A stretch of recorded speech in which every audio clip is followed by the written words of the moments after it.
What would you do if your father was drowning in debt, your family home slipping through your fingers, and the only way to save everything was to marry a stranger?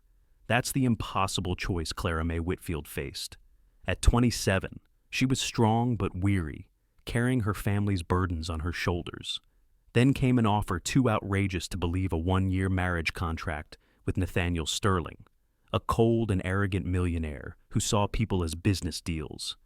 But can a heart survive such an arrangement?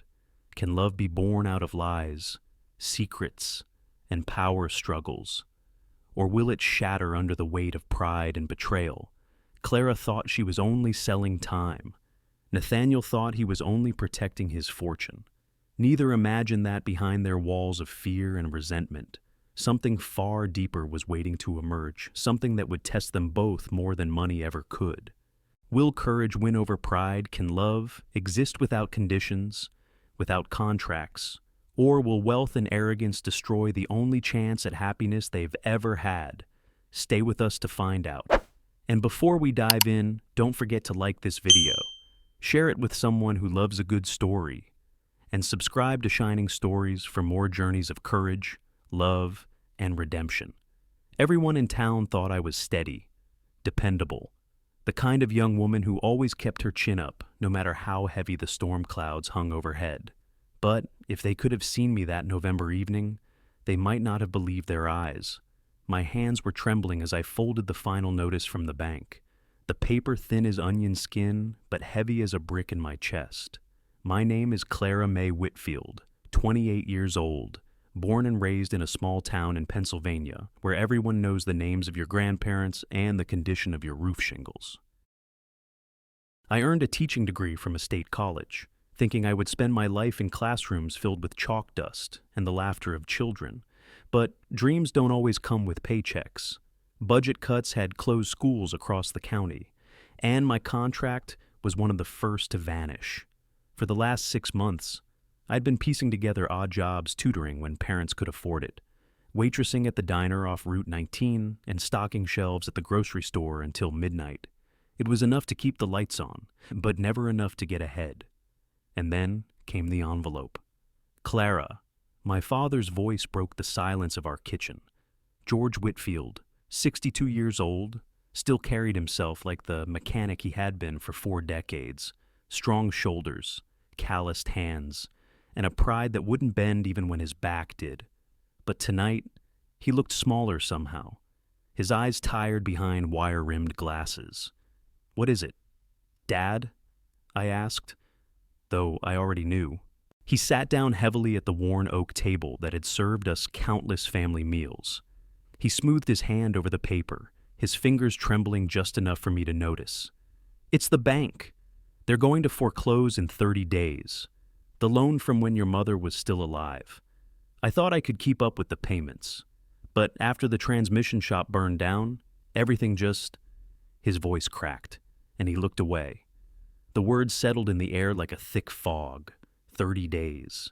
Our little white clapboard house, the place where Mom had planted roses under the windows and baked pies that could make a neighbor weep with envy, was about to slip through our fingers. I tried to steady my breathing, but my chest felt tight. I had promised Mom, in those final weeks of her illness, that I would look after Dad. I'd said the words with all the faith of a 19-year-old who thought love and determination could solve any problem. Now, nearly a decade later, I felt the weight of that promise pressing down on me like a millstone. "We'll figure it out," I said finally, forcing my voice into calm, even though my pulse was racing. "We always do." Dad gave me a tired smile, the kind that didn't reach his eyes. "You're your mother's daughter. She always believed in miracles." What I didn't say was that faith alone wouldn't cover a mortgage. What I didn't admit was that I lay awake most nights calculating bills in my head, juggling numbers like a circus act with no safety net. I washed the dinner plates slowly, letting the hot water sting my hands. The hum of the refrigerator, the ticking of the wall clock, even the wind rattling the window panes, all of it felt louder than usual, like the house itself knew what was coming. In town, folks would tell you the Whitfields were resilient, that we'd survived more than our share of hardships. When I was 20, The fire that destroyed Dad's garage forced us to live in a cramped apartment above the post office for nearly a year. Aunt Louise never let us forget how much space we took up. Later, when Mom passed, I became the steady one, the caretaker, the strong daughter who always had an answer. But standing there with dishwater dripping from my wrists, I had no answer, only fear. I dried my hands and looked around the kitchen, the cabinets Dad had built himself, the faded wallpaper Mom had chosen, the window where I'd watched summer storms roll across the fields. This wasn't just a house. It was every memory we had left of her. Losing it would feel like losing her all over again. I glanced at Dad, who had dozed off in his chair, a crease still etched between his brows even in sleep. He had given his life to working with engines, to providing for us the best he could. He deserved peace, not the humiliation of losing everything at this stage in life. That night, lying in my narrow bed beneath the quilt Mom had stitched, I stared at the ceiling. My mind spun in frantic circles. Could I pick up another job, work 3, maybe 4 shifts a day? Could I sell the car, the one barely holding together with duct tape and prayers? No. Even if I worked myself into the ground, it wouldn't be enough. The truth was brutal. We needed a miracle, and miracles were in short supply in small-town Pennsylvania. Sleep finally came, shallow and restless. I dreamed of standing on a cliff with Dad, the ground crumbling beneath us, the sea roaring below. I tried to grab his hand, to hold us both steady, but the earth gave way. I woke with a start, heart pounding, the gray light of dawn seeping through the curtains. I rose early, made coffee strong enough to keep us upright, and packed Dad's lunch as if routine could hold back disaster. But as I slid the envelope back into the drawer, I knew life had shifted. We had 30 days before the world we knew collapsed, and I would do whatever it took to stop that from happening. The morning after the bank notice, I tried to steady myself with routine, coffee for Dad, eggs fried in the old cast-iron skillet, the same way Mom used to make them. I pressed a kiss to his temple before he shuffled out to the porch, mug in hand, staring at the frost settling over the fields like a thin blanket. I had just tied my hair back, ready to leave for my shift at the diner, when the phone rang, not the cell, which buzzed with robocalls more often than friends, but the landline mounted on the kitchen wall. Hardly anyone used that number anymore. I hesitated before picking up. Hello? Is this Miss Clara Whitfield? The voice on the other end was crisp, polished, carrying the kind of confidence that only comes from years of commanding attention in boardrooms or courtrooms. This is she, I answered cautiously. My name is Margaret Doyle. I'm an attorney based in New York City. I represent a client who would like to discuss a professional arrangement with you. I frowned, holding the receiver tighter. I think you have the wrong person. I don't know anyone in New York. Miss Whitfield, she continued smoothly. My client is very specific about his selections. Your name was not chosen at random. What I'm offering could resolve your current financial difficulties completely. My stomach clenched. What exactly are you talking about? It would be better to discuss in person, she replied. This is not a proposal suited for the telephone. If you're able, I would like you to come to my office tomorrow afternoon, 2 o'clock sharp, Doyle and Partners, Madison Avenue, New York City. My laugh came out shaky. I don't exactly take the train into Manhattan for casual meetings. I assure you, this is no casual matter. My client is prepared to compensate you generously for your time. Think of it as an interview for a very unique position. Her words hung in the air like smoke, impossible to grasp. I pressed my free hand to the counter to steady myself. And what if I don't come? Then the opportunity will be extended to another candidate. But I believe, Miss Whitfield, that you will find the terms difficult to refuse. Sometimes the right door opens when we least expect it. Before I could ask another question, the line clicked. She was gone. I stood there staring at the receiver, heart thudding. The landline buzzed in its cradle, almost mocking me. Dad poked his head back into the kitchen. Who was it? I swallowed hard. Wrong number. I lied. But the words of Margaret Doyle replayed in my head all morning at the diner. Even while I poured coffee for the regulars or balanced plates of bacon and pancakes, My mind kept circling back. Resolve your financial difficulties completely. A unique position. Terms difficult to refuse. It sounded absurd, like one of those scams promising lottery winnings or miracle cures. And yet, the tone of her voice had been anything but desperate. It was calm, assured, professional. By the time my shift ended, the seed had taken root. I sat in my car outside the diner, the steering wheel cold beneath my hands, and thought about the bank's letter tucked in our drawer at home. 30 days, no time for pride, no room for second guessing. That evening, I told Dad I'd be gone overnight, visiting an old college friend. He didn't question me, he rarely did. He only reminded me to drive carefully and keep a blanket in the car in case the engine gave out again. The next morning, I boarded a bus bound for New York City. I hadn't been there in years, not since a high school trip to see the Statue of Liberty. Back then, it had felt magical, the city's pulse exciting. Now, as the skyline grew taller through the bus window, all I felt was dread. The office of Doyle and Partners was everything you'd expect from a New York law firm, gleaming glass towers, marble floors polished to a mirror shine, men and women in tailored suits gliding past with the efficiency of bees in a hive. I checked in with the receptionist, a young man who looked barely old enough to shave, and soon found myself ushered into a corner office with windows that stretched from floor to ceiling. There, behind a mahogany desk, sat Margaret Doyle. She was in her mid-50s, with silver hair swept back into an elegant chignon. Her navy suit was sharp, her pearl earrings understated but expensive. She looked like the kind of woman who had never once been late to a meeting. "Miss Whitfield," she said, rising to shake my hand. Her grip was firm, her eyes sharp as steel. "Thank you for making the trip. I'd like to know why I'm here," I said, trying to sound steadier than I felt. "You will," she promised.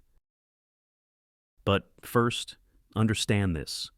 What I'm about to propose will sound unusual, perhaps even unbelievable. I ask only that you listen with an open mind. If you choose not to accept, you may walk out that door and return to your life exactly as it was before. No harm done." I nodded slowly. "All right." She folded her hands on the desk, her gaze unwavering. "My client requires a companion, a partner, in the most formal sense, not for romance, not for sentiment, but for legal necessity. He must be married in order to fulfill the conditions of a family trust. Without a wife, he forfeits an inheritance that is, shall we say, substantial." I blinked at her, certain I'd misheard. "You're saying he wants me to marry him? A marriage of convenience?" "Yes," she replied calmly. "Contractual? Binding for 12 months. At the conclusion, you will receive full compensation, $250,000. Enough, I believe, to secure your father's home and perhaps much more." The room tilted for a moment, as if the floor had dropped away. I gripped the arm of the chair, searching her face for any hint of a joke, but her expression remained unflinching. "This is insane," I whispered. "Unconventional," she corrected. "Not insane. Many arrangements in high society are business transactions dressed as romance. At least in this case, the terms are honest." I thought of Dad at the kitchen table, his shoulders bent under the weight of failure. I thought of our house, the wallpaper, the roses, the laughter of years past, and I thought of the bank's deadline, ticking closer every day. "I don't even know this man," I said finally. "You will meet him soon enough," Margaret replied. "For now, all I ask is that you consider the possibility. What is 1 year of your life weighed against your father's home, his dignity, his peace?" Her words lodged in my chest like a stone. 1 year, 12 months, 365 days. I wanted to say no. I wanted to laugh in her face and walk out. But the truth was, I didn't have the luxury of outrage. "I'll think about it," I said, my voice thin. "Good," she replied smoothly, sliding a business card across the desk. "I'll expect your answer tomorrow." As I stepped back into the buzzing streets of Manhattan, my heart pounded in my ears. A stranger's proposal, a marriage by contract, a price tag on my future, And yet, I knew already I would not be able to say no. The next morning, I found myself back at Doyle and Partners, sitting in the same high-backed chair across from Margaret Doyle's immaculate desk. The city hummed faintly through the tall windows, horns and footsteps, the heartbeat of a world far removed from mine.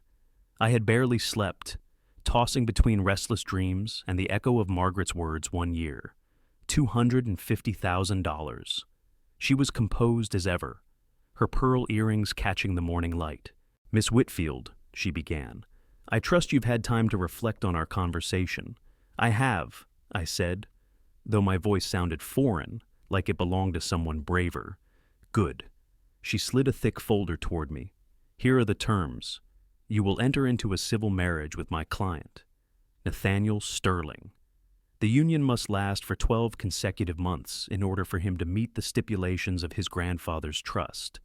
At the end of that period, you will receive $250,000, half at the signing, half upon completion."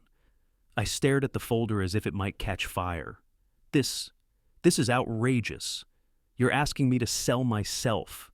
Margaret tilted her head, her expression calm.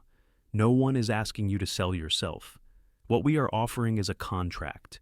You provide companionship, public appearances, the image of stability. In exchange, you are compensated handsomely, nothing more, nothing less." Her words were clinical, but my skin prickled. And this Nathaniel, what exactly does he get out of this? Besides his inheritance, she folded her hands. He gets convenience. He is a man of business, not sentiment, love, romance. Those are distractions in his view. He requires efficiency. You will be his wife in name only. No expectations beyond that. I exhaled, the weight pressing harder on my chest. "You make it sound so simple." "It is simple," she replied. "It only feels complicated because you are young enough to still believe that marriage must be about passion and forever. But let us be honest. Miss Whitfield, how many marriages in this country survive on those notions alone?" Her tone was sharp, almost cutting. I thought of my parents, of how my mother had clung to Dad's grease-stained hands even as illness wasted her away. That had been love, imperfect, messy, but real. This was something else. I opened the folder with trembling fingers. Pages of legal jargon blurred together, non-disclosure agreements, financial clauses, conditions of termination. My eyes snagged on the sum printed in black ink. $250,000. A number that could wipe out the mortgage, replace Dad's rusting truck, put food in our cupboards for years. A number that could buy time, peace, stability. But what was the price on my dignity? My freedom. Margaret's voice softened, as if she could read my thoughts. "I know what you are asking yourself. Is this wrong? But tell me, Miss Whitfield, is it wrong to save your father's home, to restore his pride, to give yourself a chance at something more than endless struggle?" I pressed my palms against my knees, my breath shaky. "It feels like lying." To whom, she asked? Society, the neighbors. They gossip anyway. What matters is survival. You would not be the first woman to enter into marriage for reasons other than love. Her words struck deep. Maybe it was the lawyer's skill at persuasion, or maybe it was the truth I had been avoiding. Pride didn't pay bills. Principles didn't stop the bank from knocking at the door. Still, my heart rebelled. Marriage is sacred. Mom believed that. Am I betraying her memory by even considering this? I closed the folder and looked up at Margaret. "Tell me about him, about Nathaniel Sterling." She hesitated for the first time, her expression unreadable. "He is wealthy, of course. The heir to Sterling Holdings, a conglomerate that stretches across finance, real estate, and manufacturing. He is intelligent, disciplined, and, not known for patience, he is respected, but not loved, feared. Some might say, feared." The word chilled me. She gave a small shrug. "Do not mistake me. He is not cruel, but he is exacting. He does not suffer inefficiency. You will find him difficult at times. Yet I assure you, he honors his contracts. That is why you are here. He prefers business arrangements to messy entanglements. I tried to imagine him a man so rich he could buy skyscrapers, yet so cold he had to pay for a wife.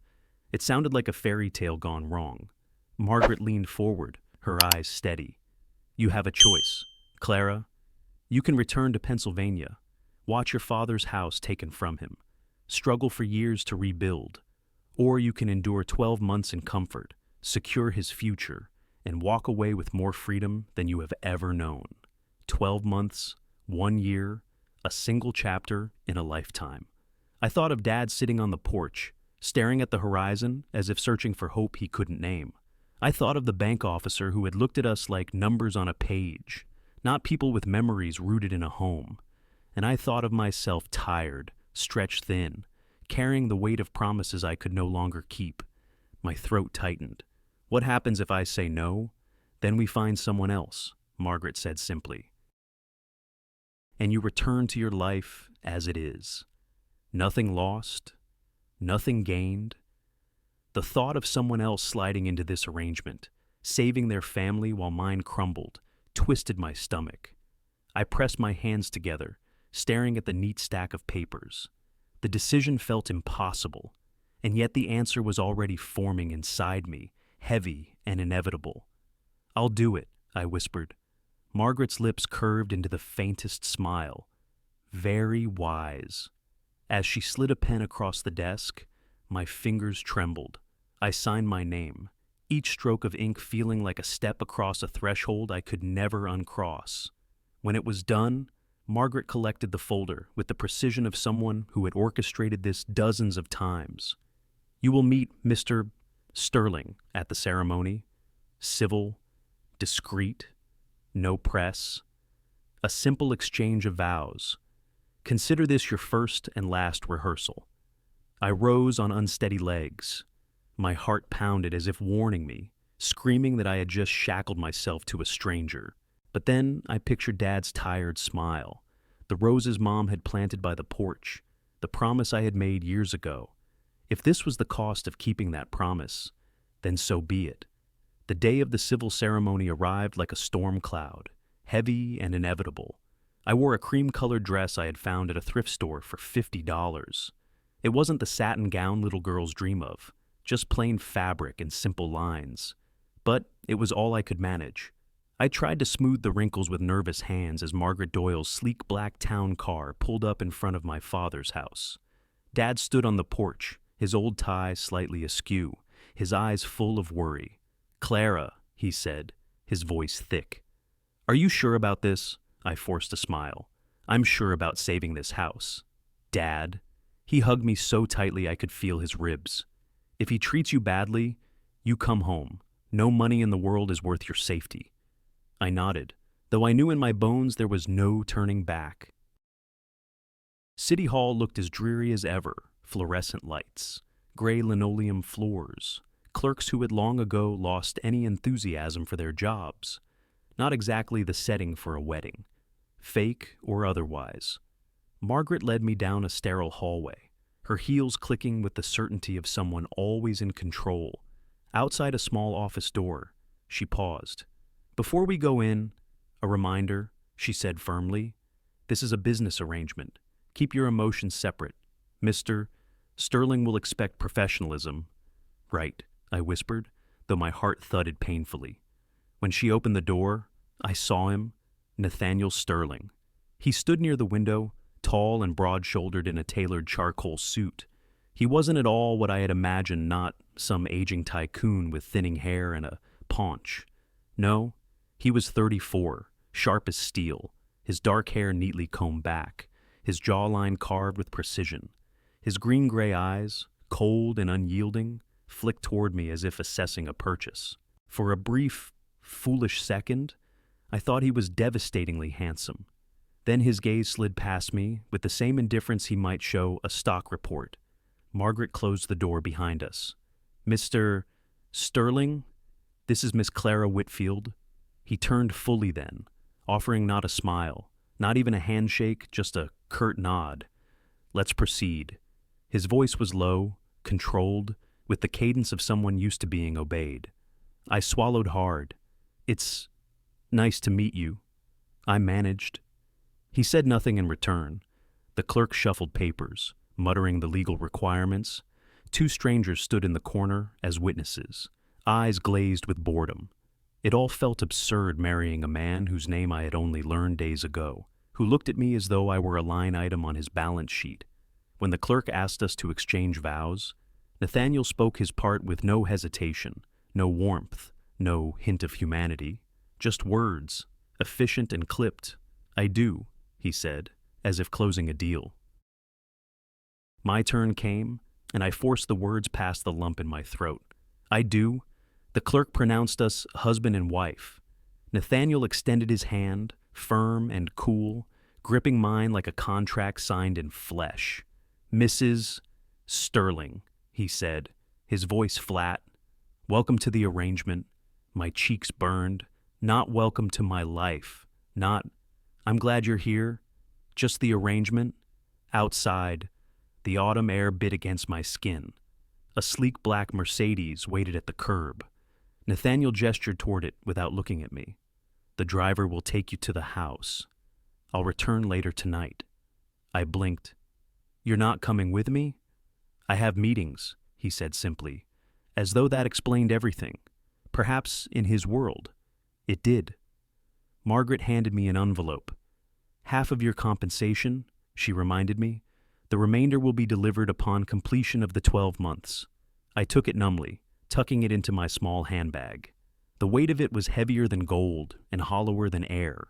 As Nathaniel strode away, phone already in hand, I stood frozen for a moment, my first moments as a married woman, abandoned on the sidewalk. The driver opened the car door, his expression carefully neutral. I slid into the leather seat, my fingers trembling. The Sterling estate was nothing like our modest home in Pennsylvania. When the car turned through the wrought iron gates, I caught my breath. The mansion rose from the manicured grounds like a fortress stone walls, tall windows, sprawling wings that seemed to go on forever. It was beautiful, yes, but intimidating. Living here, I whispered to myself, it's like being dropped into someone else's dream. A housekeeper named Eleanor Winslow, kind-eyed and soft-spoken, greeted me at the door. "Welcome, Mrs. Sterling. Please, let me show you to your room." My room, singular. Relief washed through me. Whatever this marriage was, at least it didn't mean sharing a bed with a stranger who couldn't look me in the eye. The bedroom she led me to was elegant beyond anything I had known. Four-poster bed, silk curtains, a balcony overlooking the gardens. Yet I felt none of the comfort such luxury promised. It wasn't home, it was a gilded cage. When Eleanor Winslow left me alone, I sat on the edge of the bed, staring at the floor. Nathaniel Sterling, cold, controlled, untouchable. He hadn't smiled once, hadn't asked me a single question about who I was. To him, I was just a signature, a pawn in some grand inheritance scheme. And yet, I thought of Dad's tired eyes, the house I had sworn to save, the roses Mom had planted years ago. That was why I was here, not for him, not for the money, for family. I clench my fists. He can treat me like a contract if he wants. I won't crumble. I've survived worse. This is just 12 months. 12 months for a lifetime of security for Dad. For the first time that day, my heart steadied. They could strip away my pride, my comfort, even my sense of belonging, but not my resolve. I would endure Nathaniel Sterling's indifference, his arrogance, his empire of cold marble and silence. Because at the end of it, my father would still have his home, and that was worth everything. The Sterling mansion in Connecticut loomed like something out of a forgotten century. The driveway curved through acres of perfectly trimmed hedges and stone fountains, until the house itself rose into view, massive, symmetrical, intimidating. Its gray stone walls seemed to hold centuries of secrets, but none of the warmth of a true home. When the car stopped before the front steps, I had to force myself to breathe. Marble columns stretched high above, and enormous wooden doors opened as if welcoming royalty. But when I stepped inside, the welcome vanished.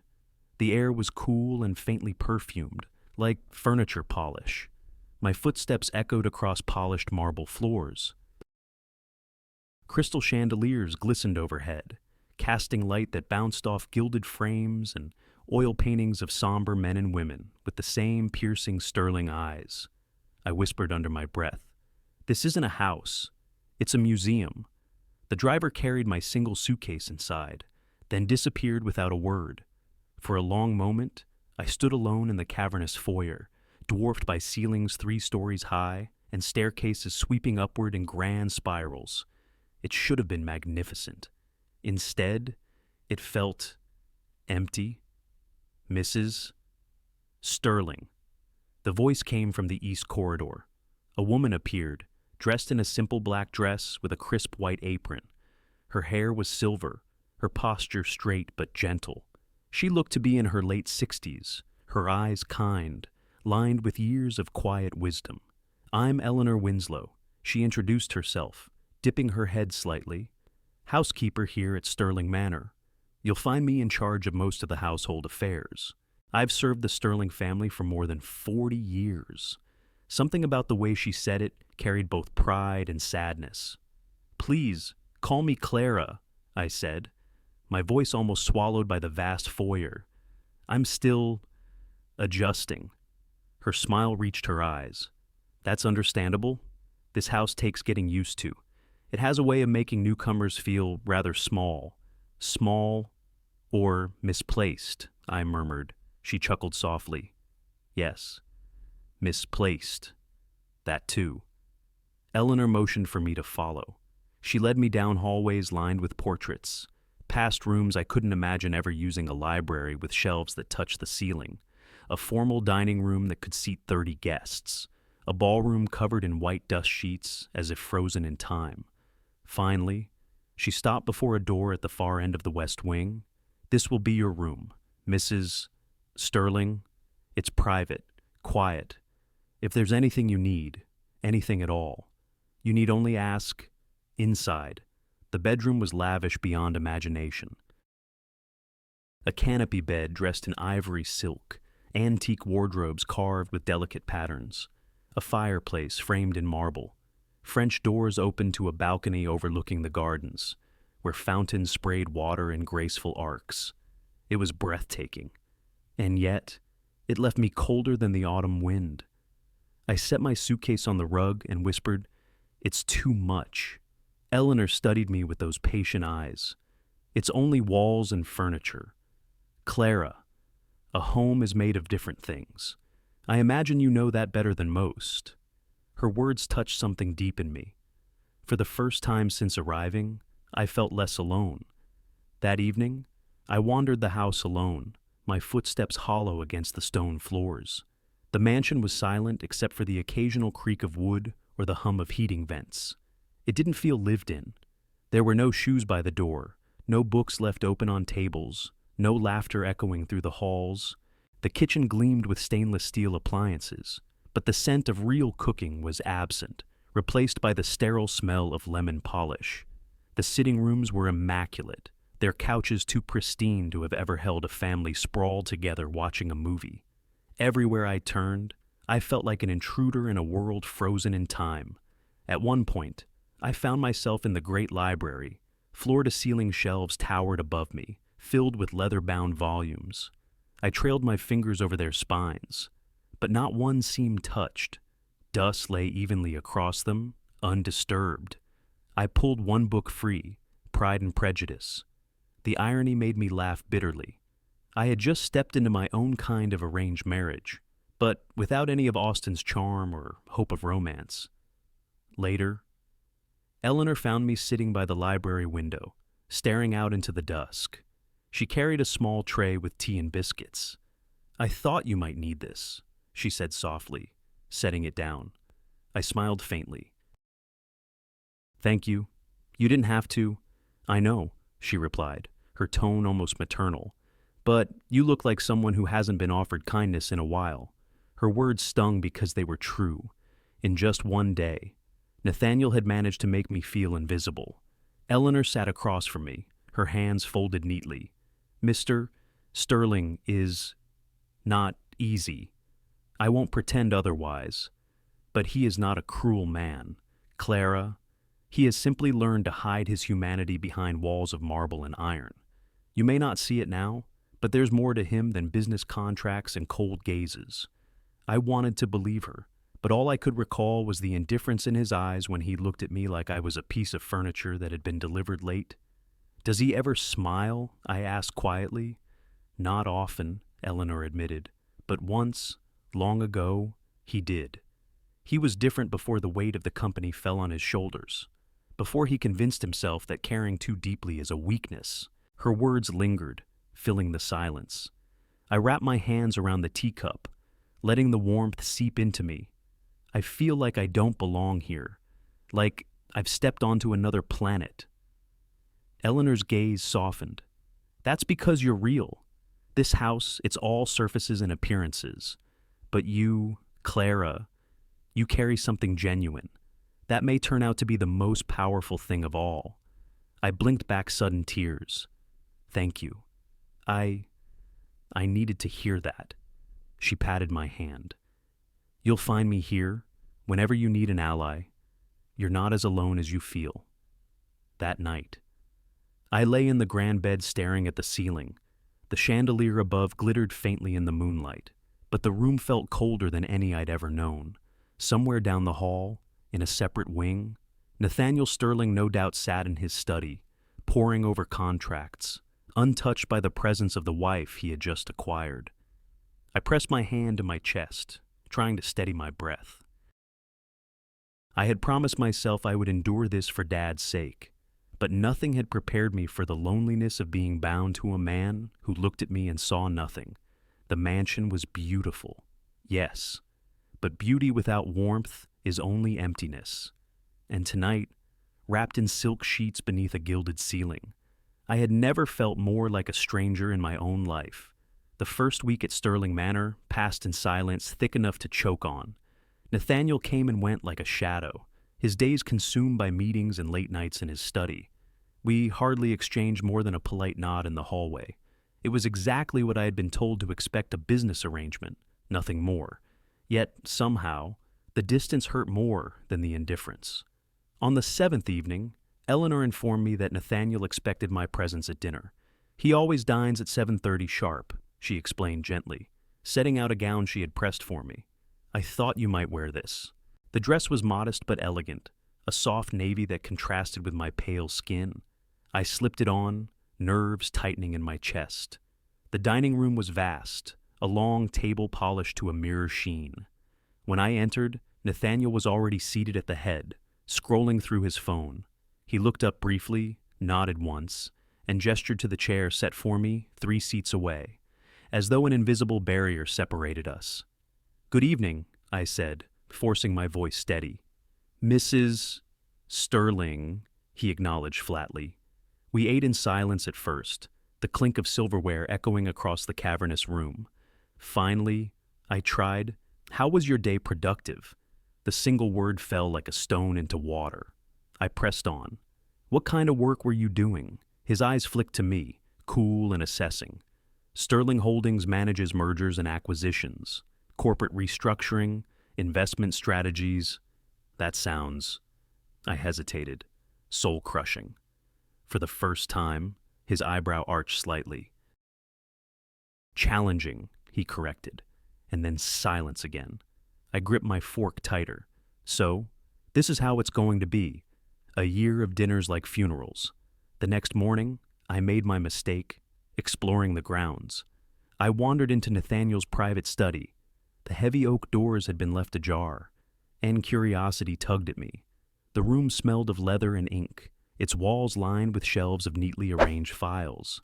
On the desk sat a photograph, in a silver frame, a boy of about 10, standing beside an older man who bore Nathaniel's sharp features. I leaned closer, tracing the boy's shy smile. Before I could step back, a voice cut through the air. What are you doing in here? I spun around. Nathaniel stood in the doorway, his expression unreadable, but his eyes hard as glass. I was just looking, I stammered. The door was open, his jaw tightened. This is my private office. You are not to enter without permission. Heat rushed to my face. I didn't mean to intrude. Intentions are irrelevant, he interrupted, his voice sharp as steel. There are boundaries here, Mrs. Sterling. I expect them to be respected. Something in me snapped. You don't have to speak to me like I'm a trespasser in my own home. His gaze chilled further. This is my home. You are here because of a contract. Do not confuse the two. The words landed like a slap. For a moment, I couldn't breathe. I see, I whispered, stepping past him, my hands trembling. Then you'll be glad to know I won't make that mistake again. I fled down the hall, blinking back furious tears. That afternoon, needing air, I walked into the gardens. The October sun was pale, its warmth barely touching the earth. Near the fountain, I spotted Thomas, the elderly gardener, struggling to lift a heavy bag of soil. Without thinking, I hurried over. Here, let me help you. He shook his head. No, Mrs. Sterling, this isn't for you. Nonsense, I said firmly, grabbing one end of the bag. Together, we hoisted it onto the wheelbarrow. My arms ached, but I smiled. See, not so impossible. Thomas chuckled, wiping his brow. You're the first Sterling woman I've ever seen carry dirt. I laughed softly. Then I guess it's about time.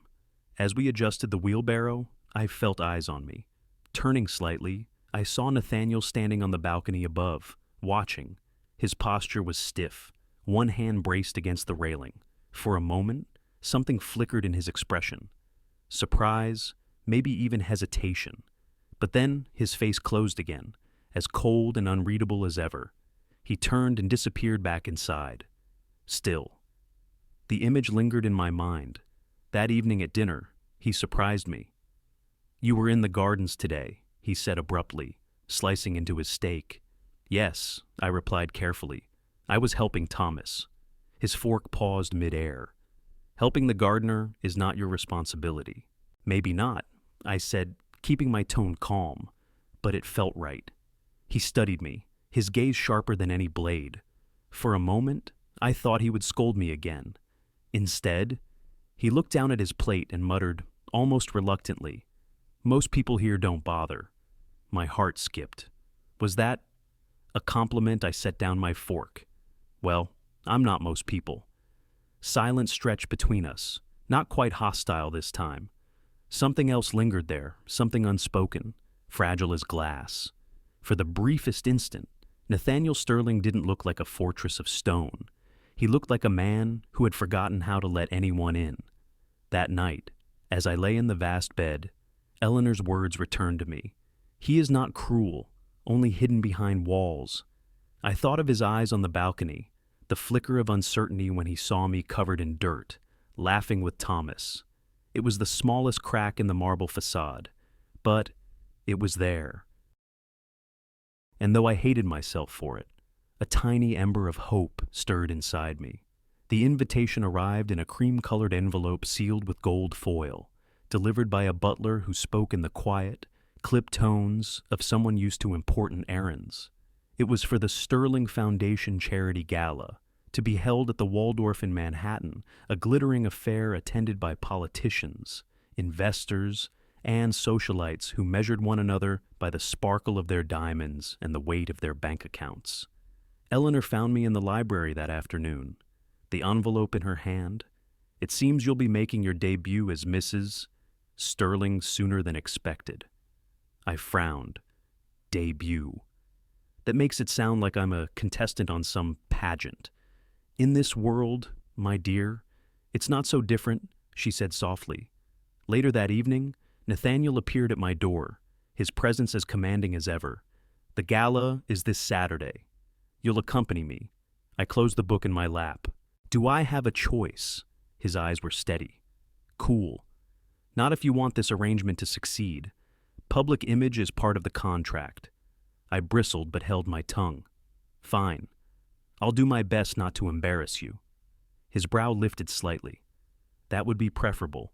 The following days were a blur of fittings and lessons. Eleanor arranged for gowns to be delivered silk, satin, velvet, each more breathtaking than the last. I felt like I was being dressed for a play in which I didn't know the script. But it was Nathaniel himself who insisted on one particular lesson dancing. "Every Sterling gala ends with a waltz," he said, standing stiffly in the grand ballroom that had been unused for years. The parquet floors gleamed under the chandelier, polished for the occasion. "I don't dance," I protested. "Then you'll learn." His tone left no room for argument. He extended his hand. Reluctantly, I placed mine in his. His palm was warm, firm, his grip confident. He positioned me carefully, one hand at my waist, the other guiding mine. "Left foot back," he instructed, "right foot to the side, don't anticipate follow." I stumbled almost immediately. "I told you, I'm hopeless at this." "Again," he said, unyielding. We tried once more. His movements were precise, almost mechanical, while mine were clumsy. My heel caught the hem of my dress, and I nearly collided with his chest. He steadied me instantly, his arm like iron. "Watch your step," he said. Though his voice had softened just a fraction, I looked up at him, breathless. "Easy for you to say. You probably came out of the womb dancing, for a heartbeat." I thought I saw the corner of his mouth twitch almost a smile, but it vanished as quickly as it came. "Focus," he ordered. We practiced for nearly an hour. My feet ached, my patience wore thin, but slowly, something shifted. I began to move in rhythm with him, letting his steady lead guide me. "There," he murmured, almost to himself. "Better." As the music from the old phonograph filled the ballroom, the distance between us shrank. I could feel the steady beat of his heart through his jacket, the faint scent of cedar, and something darker lingering on his skin. When I risked a glance at his face, I found his eyes fixed on me. For the first time, the icy green gray seemed less like steel and more like storm clouds troubled, alive. The moment stretched, fragile and electric. Then he cleared his throat, releasing me as if burned. "That's enough for tonight." I stepped back, my cheeks flushed, my breath uneven. "Right. Wouldn't want to give anyone the wrong impression." His gaze hardened again, the mask sliding back into place. "Precisely." Later, as I sat at my vanity, Eleanor came to check on me. She eyed my flushed face with a knowing smile. "He's difficult." "Yes," she said, "but not made of stone. You did well today. I almost tripped 3 times." "And yet he caught you every time, didn't he?" she replied gently. I didn't answer, but my mind replayed the moment his hand had steadied me, the rare flicker of humanity in his eyes. The night of the gala arrived. The gown chosen for me was a deep emerald green, its satin catching the light like water. Eleanor fastened the final clasp of my necklace, her hands steady even as mine shook. "You look like you belong," she whispered. "I don't," I said honestly. "Then pretend," she replied. "That's half of what they all do anyway." When Nathaniel entered the room in his black tuxedo, I nearly forgot to breathe. He looked every inch the powerful CEO, confident, flawless, untouchable. His gaze swept over me, and for the briefest second, something flickered there. Approval, maybe, or recognition. "You'll do," he said, offering his arm. It wasn't exactly praise, but I took it. At the Waldorf, the ballroom glittered with chandeliers and laughter, the air thick with perfume and champagne. Nathaniel guided me through the throngs, introducing me curtly, "My wife, Clara." Each word landed with weight. My wife. The socialites smiled too brightly, their eyes sharp with judgment. I caught whispers, felt gazes slide over me like measuring tapes. Still, I kept my head high, remembering Eleanor's words. Pretend. Hours later, the music shifted. The waltz began. Nathaniel turned to me, hand extended. "Shall we?" My heart leapt into my throat. "We shall." And just like in the empty ballroom, he led with precision, his step steady, his touch firm. But here, beneath the gaze of hundreds, something felt different. His hand at my waist lingered a second too long. His eyes searched mine as though daring me to break the spell. We glided across the floor, and for one shining moment, the world around us faded. The whispers, the chandeliers, the polished marble all dissolved until there was only him, only us. But when the music ended, the spell broke. He released me quickly, stepping back into his fortress of cool indifference. "Not bad," he said. I forced a smile, though my heart still raced. "You either?" That night, alone in my grand room, I pressed a hand to my chest. The rhythm of the dance still pulsed inside me. For a moment, Nathaniel Sterling had been more than a contract, more than a cold stranger. For a moment, he had been human. And that moment, brief as it was, terrified me more than his indifference ever had.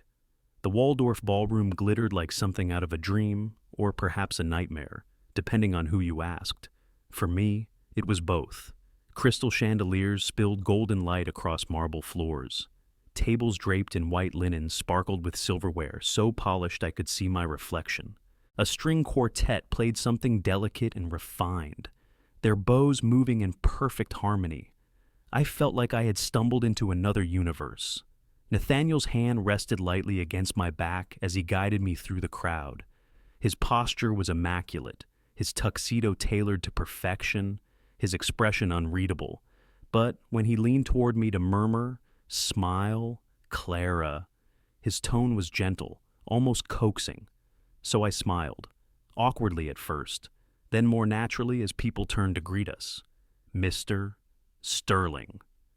"So good to see you," gushed a senator's wife, dripping in sapphires. "And this must be your wife," a hedge fund magnate said, giving me a look that felt like a background check condensed into a single glance. Nathaniel slipped into his role seamlessly. "Yes, this is Clara," he said smoothly, his hand closing around mine. "She's been the light of my days these past few months." The words sounded so practiced, so polished, and yet, the way he looked at me as he said them made my pulse trip over itself. His eyes softened, the faintest curve at the corner of his mouth almost resembling warmth. He was good at this. Too good. The night unfolded like a theater production. Nathaniel was the leading man. The audience enraptured. He shook hands, exchanged pleasantries, and spoke about the Sterling Foundation's projects with an ease that suggested genuine passion. His reputation as a ruthless businessman vanished, replaced by charm and eloquence. I watched in disbelief. This wasn't the cold, detached man who had signed our marriage contract as though it were a merger. This was someone else, someone magnetic, confident, effortlessly likable. At one point, an older philanthropist clasped my hands. "My dear, you've done wonders for him already. He looks happier than I've ever seen him." I almost laughed, but the comment stuck like a thorn. Happier? Was that true? Or just another illusion carefully crafted for these gilded halls? Dinner was served roasted duck, truffle risotto, champagne that bubbled like liquid gold. I sat at Nathaniel's side, trying not to appear out of place as conversation swirled around me. Stocks, real estate, politics, vacations on private islands. Whenever I faltered, Nathaniel stepped in. If I stumbled over a comment, he redirected gracefully. If someone probed too deeply into my background, he deflected with charm. "She's modest," he said once, his hand brushing mine beneath the table. "But her insight on small business is invaluable. Keeps me grounded." I blinked at him. Where had that come from? He had never once asked my opinion on his empire, yet he delivered the line with such conviction that everyone nodded approvingly. I sipped my champagne to hide the confusion swirling inside me. Then came the dancing. The orchestra shifted into a lilting waltz, and Nathaniel rose. He extended his hand, palms steady, eyes fixed on mine. "Shall we?" For a second, panic flared. All our practice in the empty ballroom seemed to vanish from my memory, but the way he waited, patient and unwavering, steadied me. I placed my hand in his, and suddenly, we were moving, his steps guiding mine, his touch firm, his presence enveloping. The ballroom faded into a blur of gowns and tuxedos as he drew me into the rhythm. "You're trembling," he murmured, so close his breath warmed my cheek. "Maybe because everyone's watching," I whispered back. "Then let them watch," he said, his voice low, deliberate. "They'll see what they're meant to see." And what exactly was that? That we were in love, that our marriage was more than a contract, because that's what it felt like, at least in that moment. The music swelled, and for the briefest instant, I let myself believe it. The way he held me, the way his gaze searched mine, it was almost too convincing. My heart betrayed me, fluttering wildly in my chest. When the song ended, applause filled the air. Nathaniel bowed slightly, his hand still clasping mine. He leaned down, his lips grazing close to my ear. "You did well," he said softly. I should have felt relieved, proud even. Instead, I felt dangerously undone. The rest of the evening passed in a haze. More handshakes, more conversations, more practiced smiles. But I couldn't shake the memory of his voice, his touch, the look in his eyes as we moved across the floor. On the ride back to Connecticut, silence filled the car. The city lights blurred past the windows, glittering like 1,000 unasked questions. Nathaniel sat beside me, his gaze fixed on the darkness outside. Finally, I spoke. "You were different tonight." He glanced at me, brow raised. Different how charming, warm, like you enjoyed being there. His jaw tightened slightly. "Appearances are everything at those events. You'll learn that." Appearances, of course. It was all an act. It had to be. And yet, when I closed my eyes later that night, lying awake in my cavernous bedroom, I couldn't stop replaying the dance. The feel of his hand at my waist, the steadiness of his voice, the fleeting warmth in his gaze. It left me with a single, terrifying thought. I was beginning to fall for a man I should never love. The mansion at night was a world of its own. The long hallways seemed to stretch endlessly, bathed in soft pools of lamplight. Even after weeks of living there, I still lost my way sometimes, doubling back past the same marble statues and oil portraits that stared down with cold, unblinking eyes. That night, sleep wouldn't come. My thoughts circled endlessly around the gala, the music, the warmth of Nathaniel's hand, the way my heart had raced in spite of myself. I wandered the corridors barefoot, the polished floors cool against my skin, and then I heard it, faint at first, like a whisper through the walls, a melody, fragile and haunting, drifting down the hallway. Piano. I followed the sound, heart quickening, until I came to a pair of tall wooden doors slightly ajar. The light inside was low, golden. I hesitated, then pushed the door open just enough to slip in. Nathaniel sat at a grand piano, his broad shoulders bent slightly forward, his hands moving across the keys with a grace that stunned me. The melody was melancholy aching, beautiful, alive with longing. I had never imagined him like this. The Nathaniel Sterling I knew was steel and glass, sharp edges and cold control. But here, bathed in the lamplight, he looked almost vulnerable. I stood there quietly, afraid to break the spell. The notes filled the air like confessions too raw to be spoken aloud. When the final chord faded, he sat motionless for a moment, his hands resting lightly on the keys. "How long have you been standing there?" His voice was low, but not unkind. "Not long," I said, stepping into the room. "I didn't know you played." He gave a short, almost bitter laugh. Not anymore." That didn't sound like someone who doesn't play. For a moment, he didn't answer. Then he shifted, his eyes on the keys. "My mother taught me. She believed music was the only language that told the truth. His voice trailed off. He pressed one key softly, the note trembling in the silence. "When she died," I stopped. I drew closer, careful not to intrude. "How old were you?" 14, he said, his jaw tightening. "She was the only one who understood me. After she was gone, my father made sure I understood what it meant to be a Sterling. Duty, Discipline, never weakness. The words fell like stones, heavy with pain buried too deep for years. I had never seen him like this.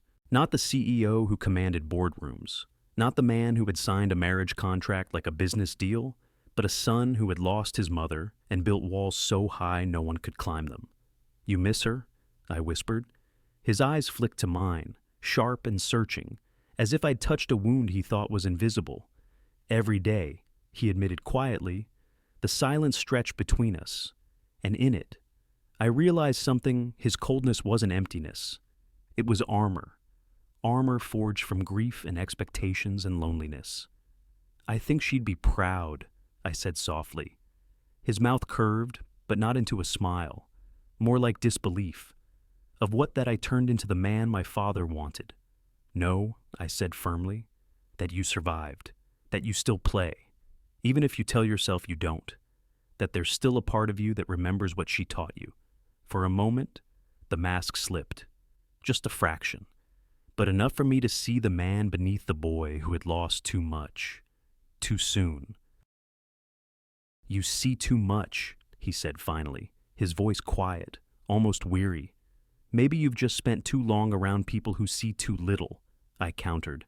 Something flickered in his eyes then, something unguarded, something that made my chest ache. But just as quickly, it was gone. He rose from the piano, the distance between us reasserted like a wall snapping back into place. "It's late," he said, his tone controlled once more. "You should get some rest."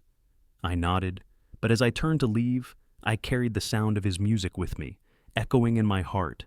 That night, lying awake in the too large bed, I thought of him differently, for weeks. I had told myself he was a machine, a man of contracts and cold precision, incapable of feeling. But now I knew better. He felt perhaps too much, perhaps so much that he had locked it all away to survive. And for the first time, I allowed myself to believe something dangerous. Maybe I could be the one to break through. Maybe I could reach the part of him that still remembered what it was to love. The first sign of trouble arrived in the form of a gleaming silver car pulling into the long driveway. From the upstairs window, I watched as the vehicle rolled to a stop with the kind of elegance that screamed old money. A chauffeur hurried to open the passenger door, and out stepped a woman who looked as though she belonged on the cover of a glossy society magazine. She was tall, perfectly poised, every line of her white designer dress flawless. Her blonde hair was swept into a chignon so precise it could have been sculpted. Diamonds sparkled at her ears and throat, understated but impossible to ignore.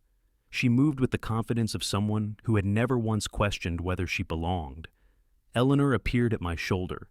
Her voice was low, grim. That would be Veronica Hale, who, Eleanor's lips pressed into a thin line, Nathaniel's old friend, some said fiancé-to-be, once upon a time. Their family certainly hoped for it. My stomach tightened. The world I had stumbled into seemed determined to remind me just how far I was from fitting in. The doorbell echoed through the mansion. I hurried downstairs, my palms damp, telling myself I had nothing to fear. I was Nathaniel's wife, after all, even if only on paper. When I opened the door, Veronica's perfectly painted smile froze for the briefest second as she looked me up and down. I was still in jeans and a soft sweater dusted with flour from the kitchen. Eleanor had been teaching me how to bake bread that morning. Compared to her icy perfection, I must have looked like a child caught playing dress-up. "Oh," she said finally, her voice smooth as silk but sharp as glass. "You must be the housekeeper." How quaint. Is Nathaniel and heat flared in my cheeks, but I kept my voice steady. "I'm Clara, his wife." The word hung in the air like a challenge. Her smile returned, wider this time, but no warmer. She extended her hand as if touching me was an act of charity. "Veronica Hale, you're unexpected." I shook her hand, firm enough not to show weakness. But inside, something small curled up, bracing against the blow I sensed was coming. Nathaniel's study door opened, and his voice cut across the hallway. "Veronica!" He didn't sound pleased, She turned, her face lighting with a familiarity that stung. Nathaniel? Darling? It's been too long. Darling? The words slithered between them like a secret. He didn't embrace her, didn't even step forward. What are you doing here? Oh, I was in the neighborhood. Her tone was breezy, but her eyes flicked back to me, sharp and assessing. I simply had to meet the woman who managed to tie you down. Nathaniel's jaw tightened. This isn't a good time.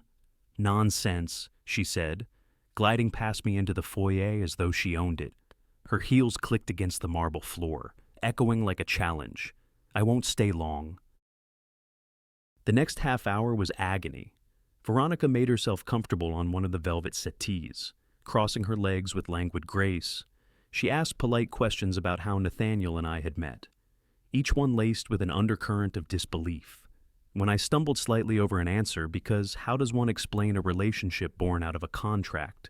Her smile sharpened. How charming, she said, tilting her head. A whirlwind romance, was it? And here you are, in this house, like a modern-day Cinderella.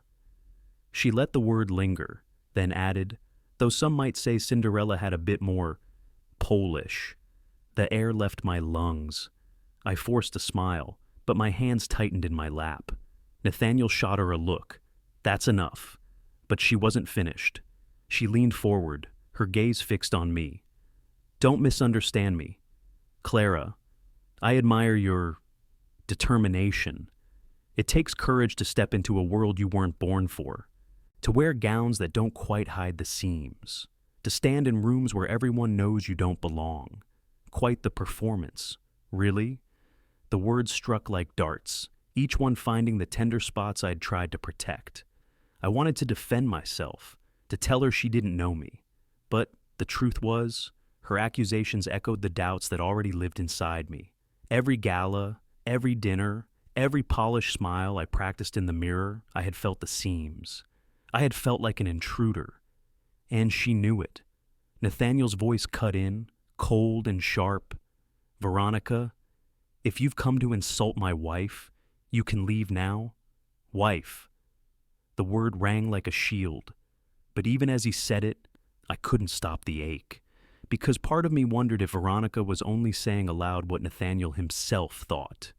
Deep down, that I was nothing more than an imposter in his world. She rose gracefully, unbothered by his tone. Very well, I can see you're busy. She turned to me, her eyes glittering with victory. Do take care, Clara. It's not easy, living in a world that isn't yours. It has a way of swallowing people whole. And with that, she swept out of the house, leaving perfume and poison in her wake. When the door closed, silence filled the foyer.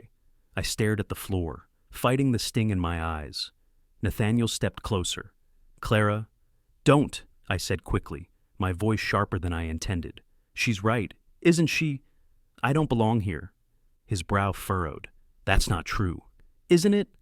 Look at me, Nathaniel. I'm not like her, or the people at your galas. I don't know which fork to use or how to make small talk about hedge funds. I bake bread in the kitchen and wear the wrong shoes. Maybe I am just a housekeeper playing dress up. The words tumbled out, raw and unguarded. For once, he didn't have an immediate reply. His silence cut deeper than any insult. I turned and walked away, retreating to the solitude of my room before he could see how deeply Veronica Hale's words had carved into me. That night, I sat on the edge of the bed, staring at my reflection in the mirror. My hands still smelled faintly of flour, my sweater dusted white. Veronica's voice echoed in my head, cruel and polished, a Cinderella without polish, a woman swallowed by a world not her own. And for the first time since stepping into this arrangement, I wondered if I had made a mistake. Maybe I wasn't strong enough to survive this world. Maybe I was only fooling myself. The storm came 2 days later. I was in the library, pretending to read, but really just staring at the same paragraph over and over, when the sound of raised voices carried down the hall. The sharp staccato of Veronica's heels echoed on the marble, and Nathaniel's voice, low but edged with steel, answered. I froze. I knew I should stay put, That eavesdropping would only lead to pain. But something in Veronica's tone, taunting, triumphant, pulled me to the doorway. You can't possibly expect anyone to believe this farce will last, Veronica was saying. A marriage, Nathaniel. To her. Everyone knows it's nothing more than a contract. And when the truth comes out, it won't just be her reputation in shreds. It will be yours. My heart stopped. Nathaniel didn't answer immediately. He stood by the fireplace, shoulders rigid, jaw tight. His silence filled the room like a verdict. Veronica smiled, sensing victory. Do you know what they're calling her already? The maid in pearls. The country girl who thought she could play lady. You've made her a laughingstock, Nathaniel. And by standing next to her, you've made yourself one too. I couldn't breathe. She knew. She knew about the contract. And if she knew, others would soon follow. I wanted Nathaniel to speak, to deny it, to protect me with the same conviction he had at the gala. I wanted him to say I was more than that I mattered. But he said nothing. His silence was louder than any accusation. I stepped into the room before I could stop myself. Is it true? Both of them turned. Veronica's smile widened as though I had walked into a trap she'd been waiting to spring. Clara, she said sweetly, I was just reminding Nathaniel how cruel it is to let you believe this. Arrangement means anything. I looked at him, my voice trembling. Tell me she's lying. Tell me this isn't just... I swallowed hard, unable to finish. His eyes flicked to mine. For the briefest second, I thought I saw something guilt, regret, longing, but still, no words came. The silence shattered something inside me. I laughed, a hollow sound that echoed too loud in the cavernous room. Of course. Why would it be anything else? Nathaniel took a step toward me. Clara. No, I said sharply, backing away. Don't you dare say my name like it means something when you can't even tell her she's wrong. His hand twitched at his side, as if he wanted to reach for me, but couldn't. Or wouldn't. Veronica rose from her seat, brushing invisible dust from her dress. Well, she said lightly, I think that settles it. Good luck, darling. She kissed the air near Nathaniel's cheek, her smile triumphant, and swept from the room without another glance at me. The silence she left behind was unbearable. I turned to Nathaniel, my chest burning. You let her say those things. You let her strip me down to nothing, and you just stood there. His jaw clenched. It's complicated. No, I snapped. It's simple. Either I matter to you or I don't. And right now, it's very clear I don't. He opened his mouth, but no words came. The silence was his answer. By the time Eleanor found me upstairs, I was shoving clothes into a suitcase with shaking hands. Clara, what happened? She asked, alarmed. I can't stay here, I said, my voice breaking. I thought God help me. I thought maybe he was more than this. But I was wrong. To him, I'll never be more than a contract, and I can't keep pretending I'm strong enough to live in a lie. Eleanor's face softened with sorrow. He cares, more than he knows how to show. Maybe, I whispered, but caring in silence isn't enough. The next morning, I left before dawn. The mansion loomed behind me, its stone walls cold and unyielding, like the man inside. The driver loaded my single suitcase into the trunk, and I climbed into the back seat without looking back. As the car rolled down the long driveway, I pressed my forehead to the window. Connecticut's autumn leaves blurred into a wash of red and gold, beautiful and indifferent. I thought of my father, waiting for me back in our small town, probably worrying every day about how his daughter was faring in a world that was never hers. I thought of Nathaniel, standing silent as Veronica's words cut me to pieces. And I thought of myself, foolish enough to believe I could matter to a man who had built his life on contracts and control. The tears came then, hot and relentless, blurring everything until all I could see was the truth I had tried so hard to deny. I didn't belong in Nathaniel Sterling's world, and I never would. The mansion had never been noisy, but after Clara left, the silence was unbearable. It pressed in from the high ceilings, settled in the corners of every grand hallway. echoed in the rooms she had once walked through. Even the ticking of the antique clocks seemed louder, filling the emptiness she had left behind. For years, I had thought solitude was a strength. I had believed quiet meant control. But now, quiet was suffocating. I found myself pausing in doorways where she used to stand, her hand trailing along the banister, her laugh light and unpolished, ringing against the cold walls.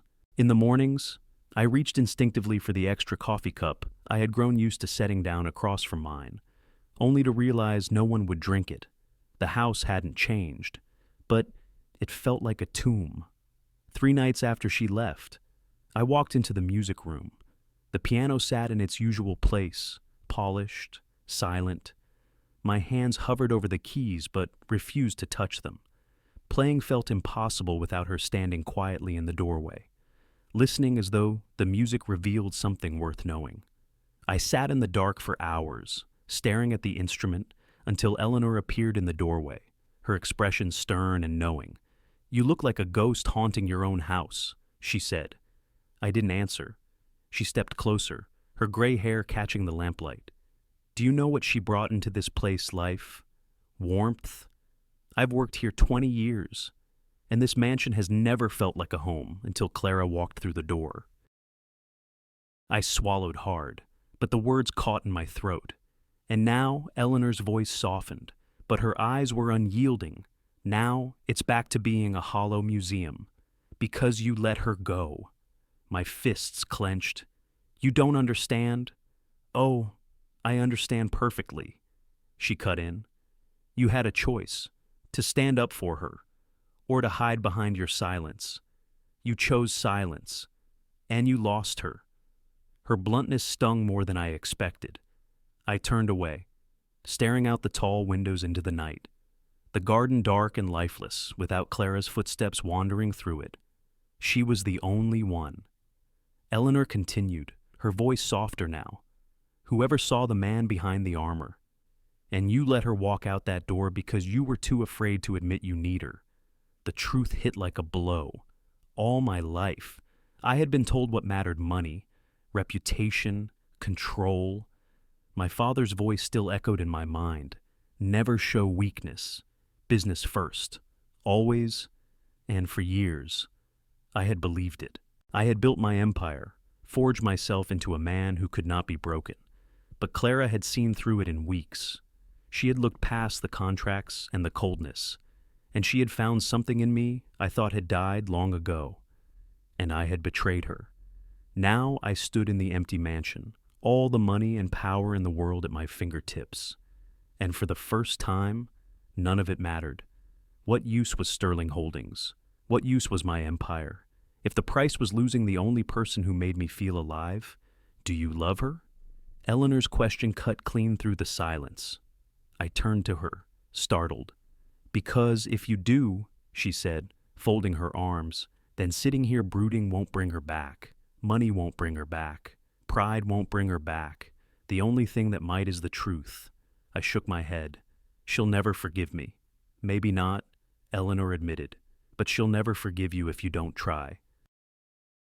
Her words lingered long after she left the room, leaving me alone with my thoughts. That night, I walked the halls of the mansion like a man sentenced to his own prison.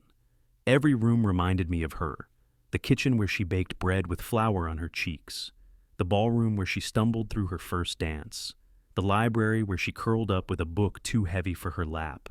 I remembered the way she had looked at me when I played the piano, not with pity, not with awe, but with understanding, as though she saw not the CEO, not the Sterling name, but a man, and she was gone.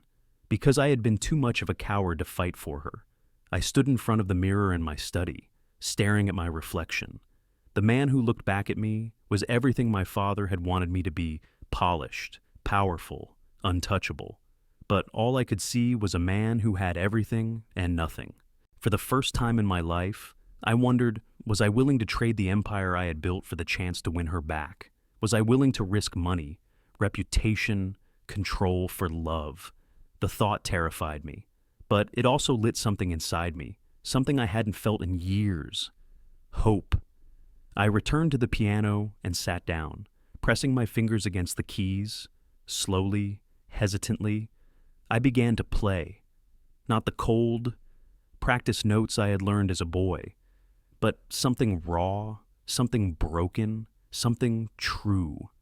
The music filled the hollow house, echoing against the walls that had never heard such vulnerability. And for the first time since Clara left, I allowed myself to whisper her name into the empty air. Clara. It was a prayer, a plea, a vow. I didn't know how or when, but I knew this. I couldn't let the silence be the last word. The drive to Pennsylvania felt longer than any business trip I'd ever taken, though the distance wasn't so great. The autumn landscape rushed past the windows of the black Mercedes rolling hills, aflame with red and gold, barns weathered by time, small towns where life moved slower. But inside me, nothing felt slow. My chest was tight, my mind restless. For once, there was no board meeting waiting at the end, no contract to finalize, just a man I had wronged, and the faint hope that he might allow me a second chance with his daughter. When the driver pulled into the cracked driveway of the Whitfield home, I dismissed him with a wave. This was something I needed to face alone. The house was small, its paint peeling in places, the garden out front showing the wild touch of neglect. Yet there was warmth here, in the way the porch sagged from years of use, in the roses that still clung to life beside the steps. I knocked. The door creaked open, and George Whitfield stood there, his eyes narrowing the instant he saw me. "You've got some nerve showing up here," he said.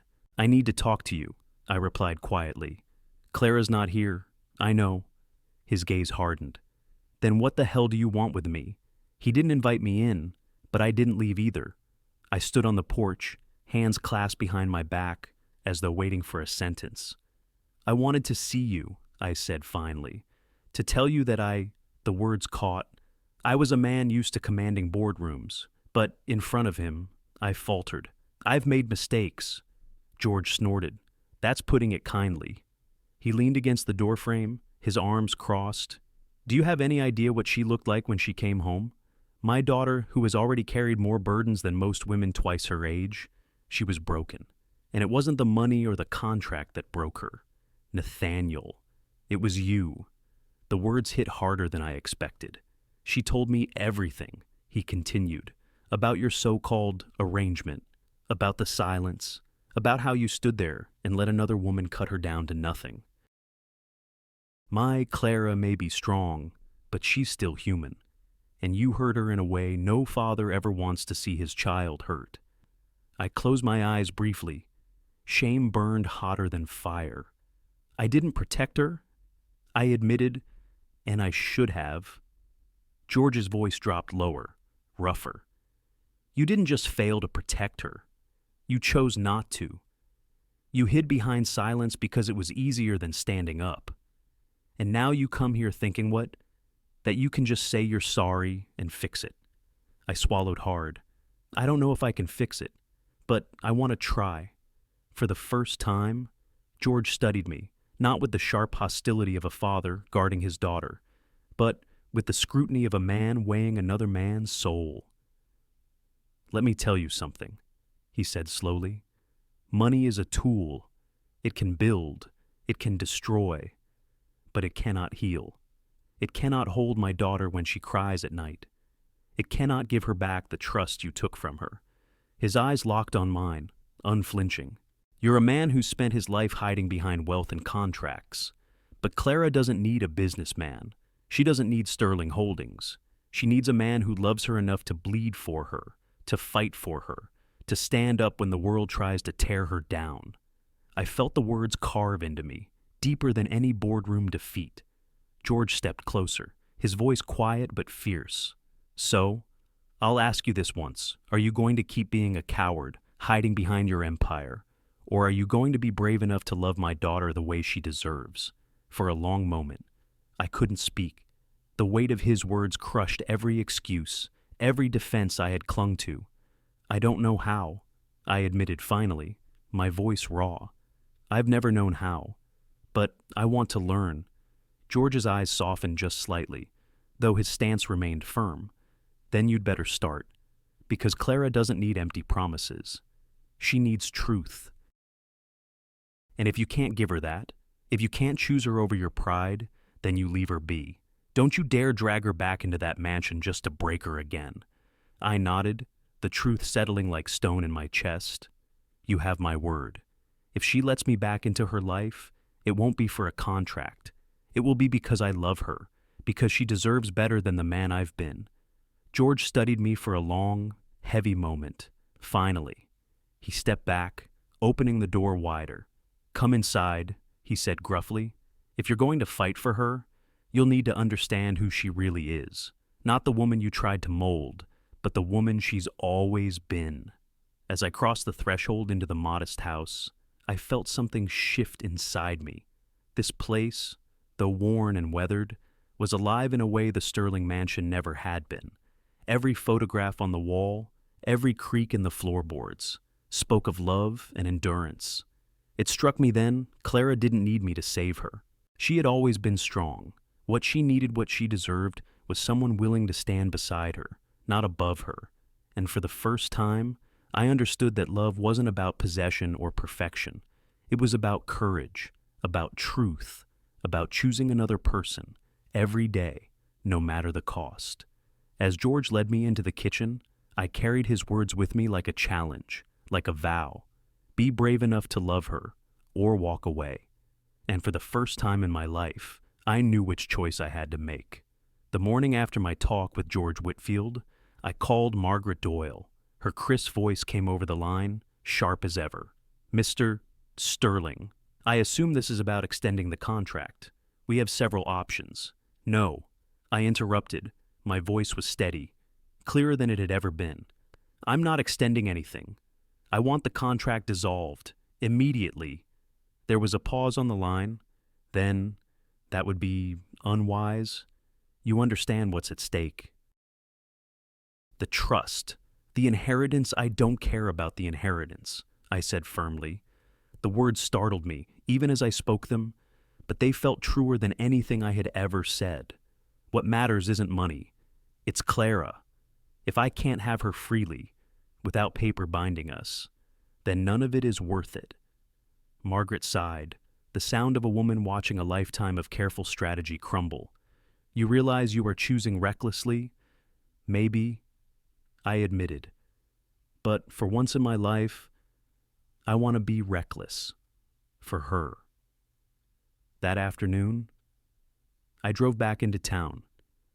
George had told me Clara was working part-time at the diner, the same place she had once poured coffee for truck drivers and farmers before her life had been turned upside down.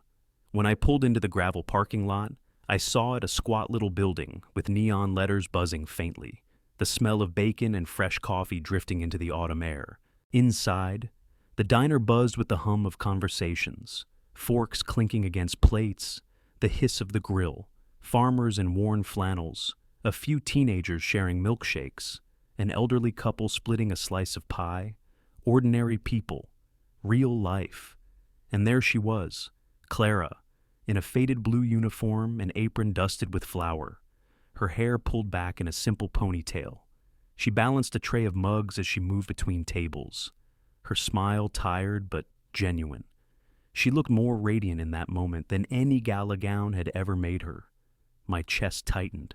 When she turned and saw me standing there, the tray nearly slipped from her hands. Nathaniel. Her voice cracked on my name, equal parts shock and disbelief.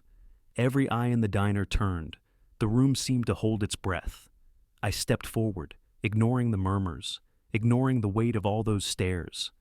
For once, I didn't care about appearances. Clara, I said, my voice carrying louder than I intended. I came to tell you something. Something I should have said a long time ago. She blinked, shaking her head slightly as though to clear it. What are you doing here? I took another step closer. I dissolved the contract. The tray clattered onto the counter behind her. You... what? It's gone, I said, my heart pounding. I told Margaret to burn it. There's nothing binding us anymore. No money, no inheritance, nothing but the truth. A murmur rippled through the diner, whispers darting between booths. Clara's face was pale, her hands trembling. "Why would you do that?" "Because I was a coward," I said, my voice raw. "Because I let silence speak for me when I should have fought for you. Because I thought money was security. But all the wealth in the world means nothing without you." Her eyes filled with tears, but she shook her head. "Nathaniel, don't do this here." "Yes, here," I said firmly, stepping closer until I was only a foot away. "Because this isn't about boardrooms or galas or appearances. This is about you and me, and I won't hide it anymore." The diner was dead silent. Even the cook had paused at the grill, spatula frozen midair. I took a breath, feeling the weight of every gaze, but focusing only on her. "Clara Mae Whitfield," I said, my voice unsteady but sure. "When you walked into my life, I saw you as a contract, a necessity. But then I saw the truth. Your kindness in a world obsessed with power. Your strength when everyone else pretends. You saw me the real me when I didn't even know he still existed." Her tears spilled over. "I don't deserve you," I continued, "but I love you, and I'd rather live in a small house with you, baking bread and planting roses, than in that empty mansion without you. I don't want you because of a contract. Clara, I want you because you're the only thing that has ever made me feel alive." The words left me bare, stripped of every defense I had ever built. Clara's lips parted, trembling. She glanced around, as if the diner walls were closing in on her. The eyes of strangers burned, but none of them mattered. Her hand went to her chest, as if steadying her racing heart. "You don't know what you're asking," she whispered. "I'm not asking," I said, my voice breaking. "I'm telling you the truth, and I'll keep telling you, every day, if you let me." For a long, agonizing moment, she said nothing. The silence stretched, unbearable, and then, finally, she let out a shaky laugh through her tears. "Of all the places, you choose a diner full of farmers and teenagers to pour your heart out." I smiled for the first time in weeks.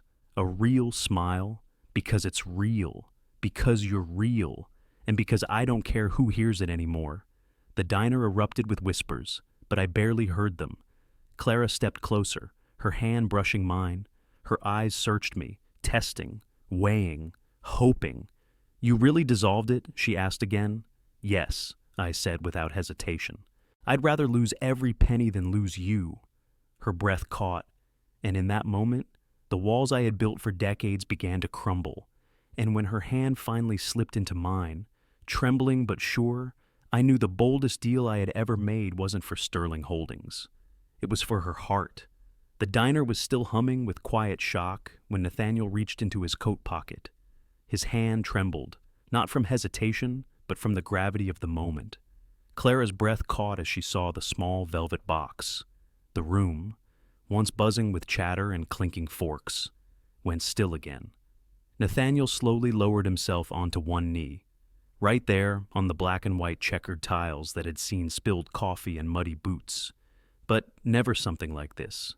From the box, he lifted a ring, not glittering with ostentatious diamonds, not something fresh from a jeweler's glass case, but something older, richer, a gold band, simple yet elegant, with a sapphire set in its center. "This belonged to my mother," he said, his voice soft yet clear. "It was the one thing of hers I kept close when the world felt unbearable. She told me once, before she passed, that when I found someone I couldn't imagine living without, I should give it to her. That's you. Clara." Clara's throat tightened. Her hands shook as tears blurred her vision. Nathaniel looked up at her, the once arrogant CEO now stripped bare of all pretense. "Clara Mae Whitfield, will you marry me? Not for a contract, not for money, not for appearances, but because I love you, because I need you, because without you, every dollar, every mansion, every empire means nothing." The ring glittered faintly under the fluorescent diner lights, but it was his eyes that captured her, green, piercing, vulnerable in a way she had never seen before. Her heart pounded as doubt surged inside her. Could this be real, or was it another performance, another layer of control in a life that had been all about power and strategy? She remembered Veronica's cruel words, the humiliation of being called a maid in borrowed clothes. She remembered the icy silence of Nathaniel when she needed him most. The sting of betrayal was still raw, and yet she also remembered the man who had played piano in the dark, pouring his grief into music no one was meant to hear. She remembered the tentative smiles, the patience as he guided her across the dance floor, the warmth in his eyes when he forgot to guard himself. Her chest ached with the weight of it all. "Nathaniel," she whispered, her voice breaking. "How do I know this isn't just another performance? How do I know I'm not just another deal you're trying to win?" He swallowed hard, lowering his gaze briefly before looking back into her eyes with a rawness that made her tremble. "Because I've already lost you once," he said hoarsely. And it nearly destroyed me. The words spilled from him, unpolished, uncalculated. I thought I could keep my heart locked away, that if I never risked love, I'd never feel pain.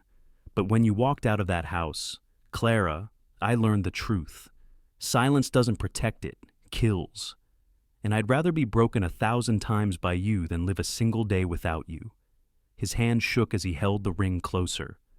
"I'm terrified, Clara, terrified of losing you again. Terrified because you matter more to me than anything I've ever known. And that fear, it's the most honest thing I've ever felt." Clara's breath came in sharp, uneven bursts. The diner patrons leaned forward in their seats, waiting, though their presence hardly mattered. She wanted to say yes. God. Every part of her wanted to, but the scars of doubt clung tightly. "Do you really mean that?" she asked, her voice barely above a whisper. His reply came without hesitation. "With everything I am, I don't want a year. I don't want conditions. I want forever. You, just you." For a moment, she stood frozen, the weight of choice pressing down on her. To believe him was to risk her heart entirely. To refuse was to protect herself, but at the cost of losing the man who had finally learned to love. Her gaze dropped to the ring, not a symbol of wealth, but of memory, of something deeply human. And then, with trembling fingers, she extended her hand. "Yes," she whispered, tears slipping down her cheeks. "Yes, Nathaniel, I'll marry you."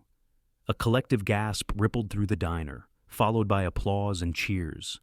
The cook banged his spatula against the grill like a drum. A trucker whistled. Someone shouted.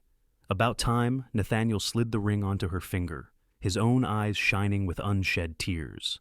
He rose to his feet, and before Clara could even breathe, his arms were around her.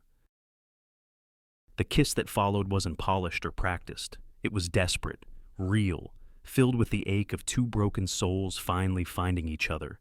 The diner roared with joy, but for Clara and Nathaniel, the world had narrowed to just the two of them. When they finally broke apart, Clara pressed her forehead against his chest, her voice still trembling. "You scare me, Nathaniel, not because I don't trust you, but because I do. And because if I lose you, I don't know if I could survive it." He cupped her face gently, forcing her to meet his gaze. "Then we'll face that fear together. No contracts, no walls, just us." She nodded, a soft smile breaking through her tears. Just us. That night, under the neon glow of a diner sign, surrounded by strangers who had become witnesses to something unforgettable, Clara and Nathaniel began again, not as strangers bound by a contract, but as two souls daring to believe in love without conditions.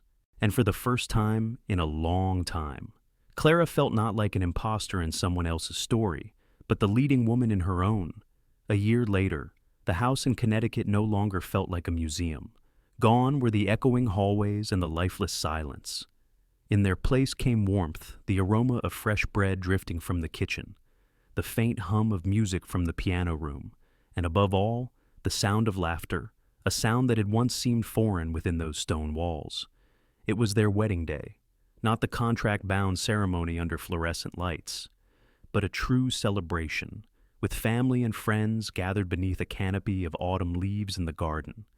Strings of soft lights twinkled between the branches, and tables overflowed with food that Clara herself had helped prepare alongside Eleanor. insisting that nothing about this day should feel staged. Clara stood at the top of the garden steps, her dress simple but elegant, ivory lace that flowed like sunlight on water.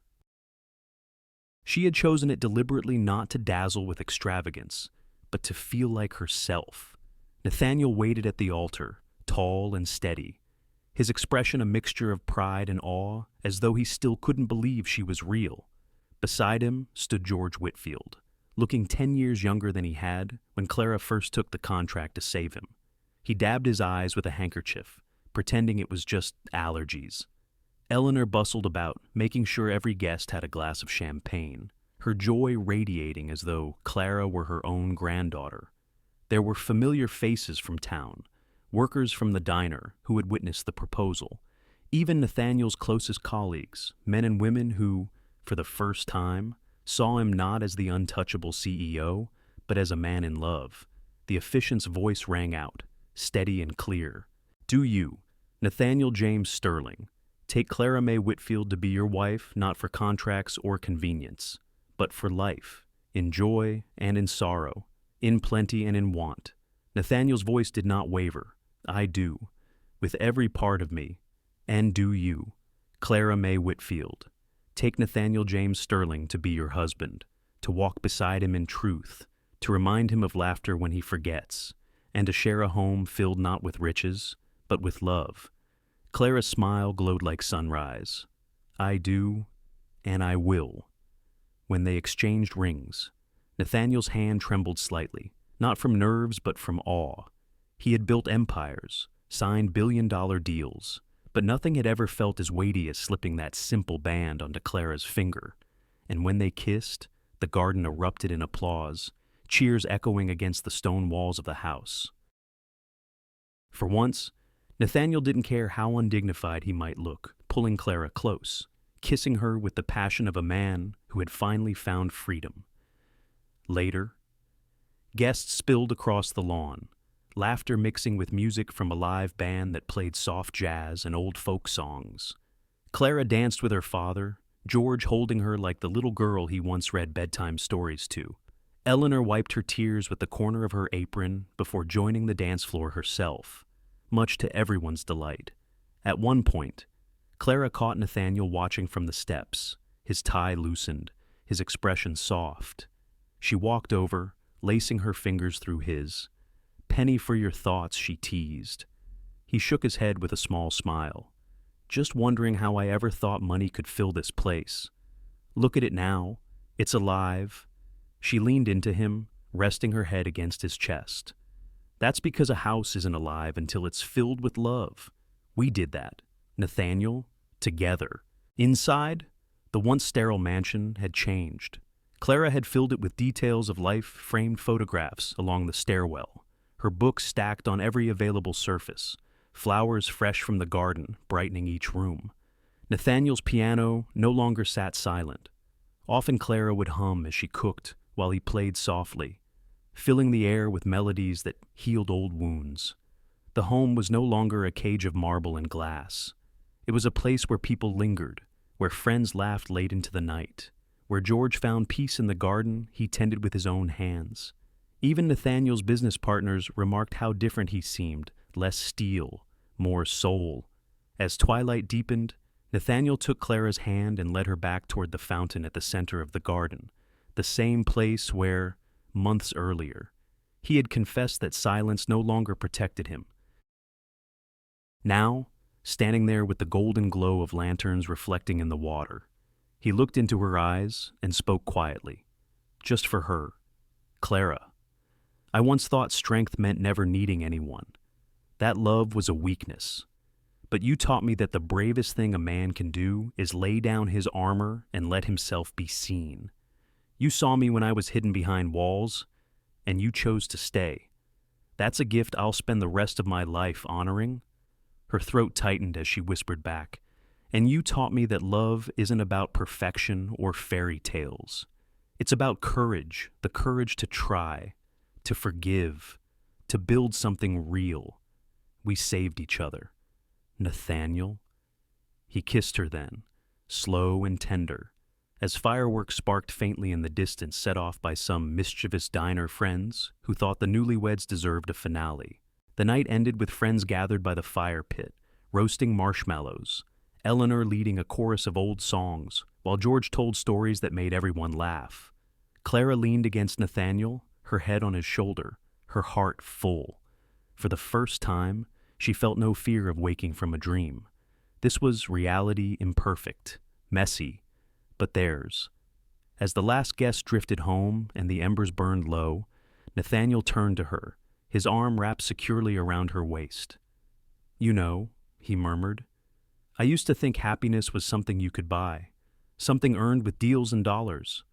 Clara smiled up at him, her sapphire ring glinting in the firelight. And now, he kissed her forehead, his voice quiet but resolute.